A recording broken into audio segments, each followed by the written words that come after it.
tropa! Today is day 29 ng ating content na kung saan kailangan natin mabawi ang ginastos natin sa pagbili ng fat bike worth 14,000 pesos. As of today mga tropa, nakatipid na tayo ng 2,610 pesos. At meron na lang tayong 126 days para mabawi yung 14,000 pesos. Kaso lang umuulan na mga tropa. Malayo pa tayo. Tara, let's go. Today is Sunday. Unang araw ng pasok natin sa schedule na second shift. Tara, umulan umaraw. No choice. Let's go. Let's go. Buti na lang tumigil yung ulan.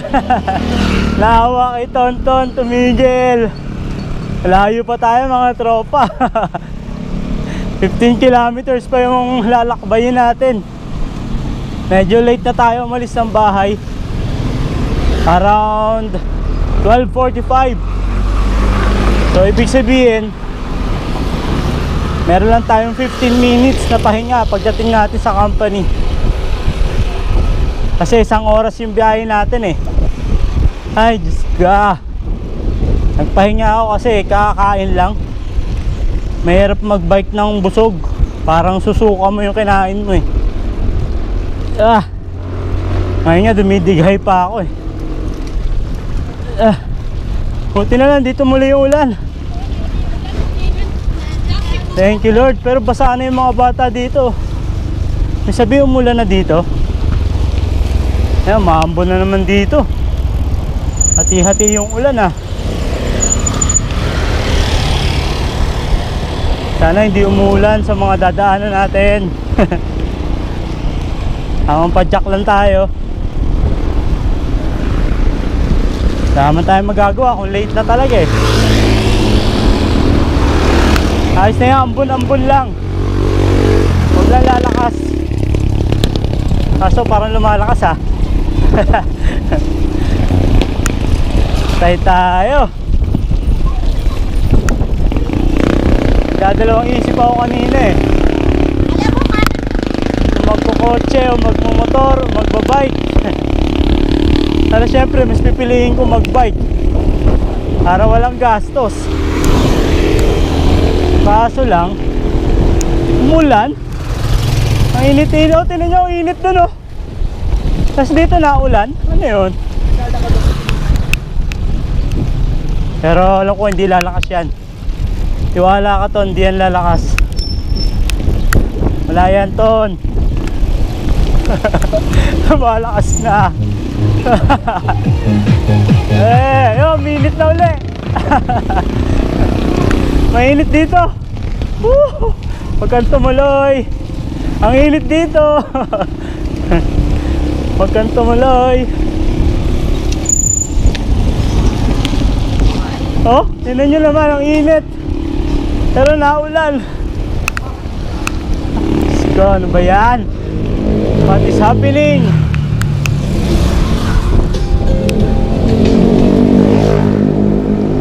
Hindi yan lalakas.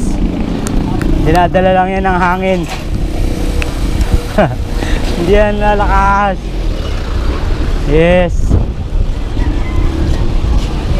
Sabi ng mga matatanda yan daw yung ulan na nagdadala ng sakit. Maraming pamahiin eh kapag ganito. Pero ang pinakamahalaga, hindi tayo malate.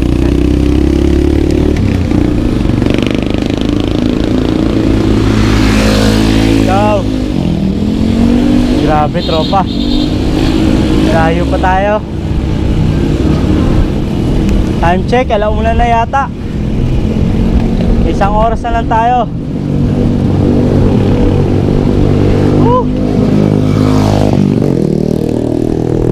Napanood niyo yung vlog ko kahapon? Tama kahapon. Nag solo ride tayo mga tropa papuntang Tagaytay. Napakasarap ng feeling ko tropa. At the age of 40. Tapos beginner biker. Nakaya natin yung ganon. Very fulfilling para sa sarili ko. Napakasarap sa pakiramdam.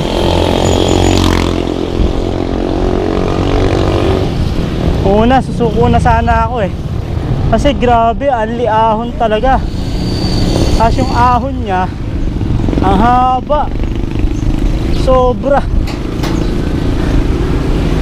Akala mo walang katapusan. Pero syempre dahil sa ating lakas ng loob, yun. At ang goal natin na maabot yung pinakatuktok at makapagdikit ng sticker ni Buti pa si Tonton TV na nagawa natin. Syempre sa tulong ni God, nakarating tayo ng ligtas.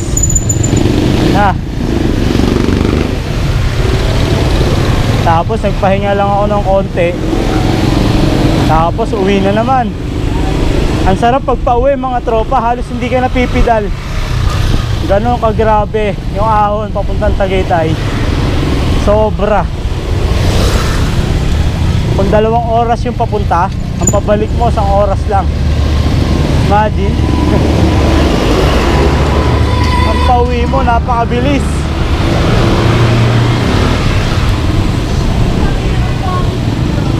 Kaya ini-encourage ko lahat na puntahan ng Tagaytay. Wag na wag mawawala yung sa bucket list nyo kapag kayo ay nagbabike. Kasi dun yung masusubok yung lakas ng baga nyo, saka lakas ng pag-iisip nyo. May time na sinasabi ng utak mo tumigil na, diba? Pero mananaig pa rin yung perseverance mo, yung puso mo na maakyat yung Tagaytay. Nabitin pa. Yan pinakamahirap sa mga nagbabike eh, yung nabibitin. Thank you. Sabi na sa inyo eh, walang ulan dito eh. Kaso parang sa Barangay Dismon, dilim ah. Ang dilim dun oh. Ay.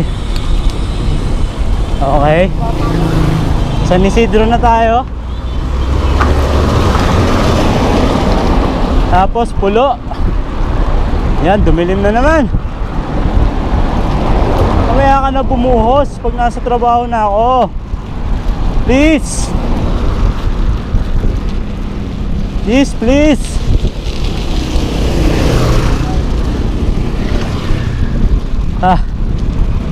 Ningal ako ah.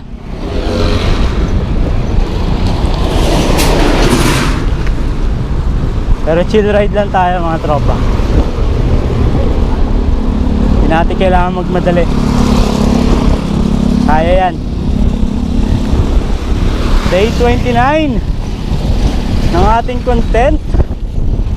Saan nakatipid na tayo ng 2,610 pesos. At meron lang tayong 126 days para mabawi natin yung ginastos natin pagbili ng fat bike worth 14,000 pesos. So hanggang dito na lang muna tropa. Hahapit ako eh. Kailangan makarating tayo bago mag 2:00. Ang hirap mag vlog habang nagbabike.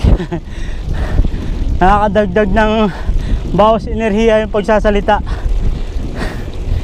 So hanggang dito na lang ulit mga tropa. Hanggang bukas ulit. Buti pa si Tonton, nagbabike na. Peace. Bye bye.